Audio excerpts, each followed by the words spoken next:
വൈകുന്നേരമായപ്പോൾ അതുലേട്ടൻ ചോദിച്ചു നമുക്കൊന്ന് ജസ്റ്റ് പുറത്ത് പോയി വന്നാലോ എന്ന്. അങ്ങനെ ഞാനും ഓളൊക്കെ റെഡിയായി. റോഡും വരെ എത്തുമ്പോഴത്തേക്ക് പെട്രോൾ തീർന്ന് വണ്ടി പണി തന്നെ കേട്ടോ. പിന്നെ ഞങ്ങൾ വീട്ടിൻ്റെ അടുത്തുള്ള ഒരു ചെക്കനെ വിളിച്ചു പോകും പെട്രോളൊക്കെ കൊണ്ടുത്തന്ന് പെട്രോളൊക്കെ അടിച്ച് ഞങ്ങളിങ്ങനെ പോയിക്കൊണ്ടിരിക്കുക. ബൈക്കിലാണ് പോയത് കേട്ടോ. കാർ എടുക്കണ്ട, കാർ എടുത്താൽ അവിടെ ഭയങ്കര തിരക്കായിരിക്കും, എവിടെയും പാർക്ക് ചെയ്യാൻ പറ്റൂല എന്നൊക്കെയാണ് അതുലേട്ടൻ പറഞ്ഞത്.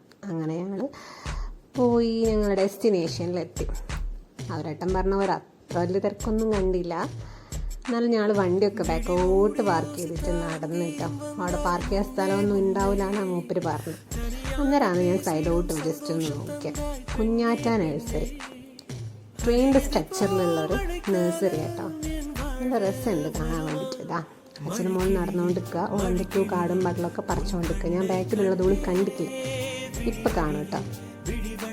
കണ്ട് ഇനി വീഡിയോ എടുക്കാൻ സമയമില്ല. ഞങ്ങൾ ഡെസ്റ്റിനേഷൻ എത്തി. 100 രൂപയാണ് എൻട്രി ഫീസായിട്ട് വരുന്നത്. 100 രൂപയ്ക്കുള്ളതൊക്കെ ഉള്ളിൽ കാണാനുണ്ട് കേട്ടോ. ഉള്ളിൽ കയറിയപ്പോൾ നമ്മുടെ മെൻ്റലിസ്റ്റ് അനന്തുവിൻ്റെ പ്രോഗ്രാം നടന്നുകൊണ്ടിരിക്കുക. അത്യാവശ്യം നല്ല തിരക്കുണ്ട്. മോളെയും കൊണ്ട് ഉള്ളോട്ടൊന്നും ഞാൻ കയറിയില്ല. കുറച്ച് ബാക്കോട്ട് നിന്ന് കുറച്ച് 20 മിനിറ്റ് അവിടെ നിൽക്കുമ്പോഴത്തേക്ക് മൂക്ക് ബോറടിച്ചിട്ടുണ്ട്. എന്നാൽ പിന്നെ ഉള്ളിലേക്ക് പോയിട്ട് സ്റ്റോളൊക്കെ കാണാമെന്ന് വിചാരിച്ച് ഞങ്ങൾ ഉള്ളിലേക്ക് പോയതാട്ടോ. ഉള്ളിൽ സ്റ്റോൾ എന്ന് പറയുന്നത് അടിപൊളി കേട്ടോ. എങ്ങനെ എക്സ്പ്ലെയിൻ ചെയ്യേണ്ടതെന്ന് എനിക്ക് അറിഞ്ഞൂടാ. എല്ലാം ഹാൻഡ് മെയ്ഡാണ്, എല്ലാം സെയിലും ഉണ്ട് കേട്ടോ. ഏത് വേണമെങ്കിലും നമുക്ക് എടുക്കാം. അത്യാവശ്യം റേറ്റ് ഉണ്ട് കേട്ടോ, കാരണം റേറ്റ് ഉണ്ടാവണമല്ലോ. എത്രയോ ആൾക്കാർ കഷ്ടപ്പെട്ട് എത്രയോ നാളുകൊണ്ട് കംപ്ലീറ്റ് ചെയ്യുന്നതാ. കണ്ടില്ലേ ഈ ദിനോസറിനൊക്കെ ഇതൊക്കെ കംപ്ലീറ്റ് ചെയ്യാൻ വേണ്ടിയിട്ട് എത്ര കാലം എടുത്തിട്ടുണ്ടാവില്ലേ. വുഡിലുണ്ടാക്കിയെന്ന് തോന്നുന്നു. സെയിലുണ്ട്, എല്ലാം സെയിലുണ്ട്. റേറ്റൊക്കെ അവിടെ കൊടുത്തിട്ടുണ്ട്.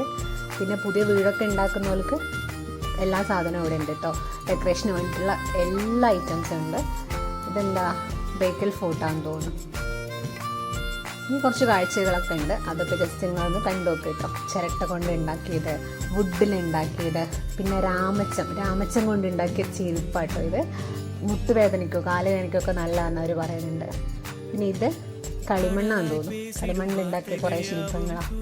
പിന്നെ അവിടെ സ്പാ ഉണ്ടായിരുന്നു, ഫിഷിൻ്റെ സ്പാ ഉണ്ട്. ജസ്റ്റ് 50 രൂപറ്റാണ് ഉള്ളൂ. ആളുള്ളോട്ടൊന്നും കയറിയില്ല. ലേഡീസിൻ്റെ ഐറ്റംസ് ഉണ്ട്. ഈ കാണുന്നൊക്കെ എന്താണ് ചിരട്ടയിൽ നിർമ്മിച്ച സാധനങ്ങളാട്ടോ. എന്തൊക്കെ കഴിവുള്ള ആൾക്കാരാണ് ഈ ലോകത്തുള്ളത്. ഈ കാണുന്ന പ്രോഡക്റ്റൊക്കെ എന്ന് പറയുന്നത് മറ്റ് രാജ്യങ്ങളിൽ നിന്ന് ഇങ്ങോട്ടേക്ക് കൊണ്ടുവരുന്ന കേട്ടോ. എത്യോപ്യ, റഷ്യ, കസാക്കിസ്ഥാൻ, ഏതൊക്കെയോ രാജ്യങ്ങളുണ്ട്, ഉഗാണ്ട, കെനിയ, ഏതൊക്കെയോ രാജ്യങ്ങളിലുള്ള പ്രൊഡക്ട്സൊക്കെ ഉണ്ട്. പക്ഷേ അത്യാവശ്യം നല്ല റേറ്റ് ഉണ്ട്. പിന്നെ ഈ കാണുന്നതാണ് നമ്മുടെ നാട്ടുകാരുടെ പ്രോഡക്റ്റ് കേട്ടോ. അവർക്ക് എന്തൊക്കെയോ അവാർഡൊക്കെ കിട്ടിയിട്ടുണ്ട്. മണിയൂർ എളമ്പിലാടുള്ള ആളാണ്. ഇതൊക്കെ മൂപ്പരുണ്ടാക്കിയ ഓരോ ജീവികളും, ഫിഷുണ്ട്, അങ്ങനെ എന്തൊക്കെയോ ഉണ്ട്. അതൊക്കെ കഴിഞ്ഞാൽ ഞങ്ങൾ പിന്നെ അവിടെ പാട്ട് വെച്ച് കേട്ടിട്ട് മോള് കുറച്ച് ഡാൻസൊക്കെ കളിച്ച് പിന്നെ ലാസ്റ്റ് ഫുഡ് കഴിച്ചു.